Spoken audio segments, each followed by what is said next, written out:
ஓம் சாந்தி. ஒரு விழாவானது உங்களுடைய வீட்டில் ஏற்பாடு செய்யப்பட்டுள்ளது.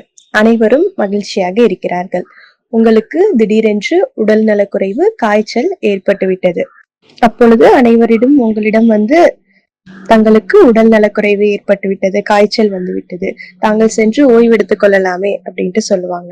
அப்போ நீங்க என்ன சொல்லுவீங்க? எனக்கு காய்ச்சலும் இல்லை, ஒன்றும் இல்லை. இவ்வளவு நல்ல விழா நடந்து கொண்டிருக்கிறது, மகிழ்ச்சியான விழா, நான் எவ்வாறு ஓய்வெடுக்க செல்ல முடியும்?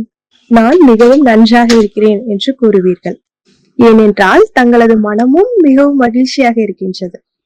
அதுபோல எப்பொழுதும் பாபாவினுடைய நினைவு நன்றாக இருக்கின்றதோ அப்பொழுது சக்தி, குஷி என்பது தங்களுக்கு அதிகமாகவே இருக்கும். 1 மடங்கிற்கு பதிலாக 10 மடங்கு வேலைகளை செய்வதற்கான குஷி தங்களுக்குள் நிரம்பி இருக்கும். அதனால ஒரு பொழுதும் களைப்படைந்து விட முடியாது. அப்போது எந்த ஒரு பாதிப்பும் உங்களுக்கு ஏற்பட முடியவே முடியாது. எப்பொழுது என்றால் தங்களினுடைய நினைவு கர்ம யோகி ஸ்திதியில் இருக்கும் பொழுது. ஓம் சாந்தி.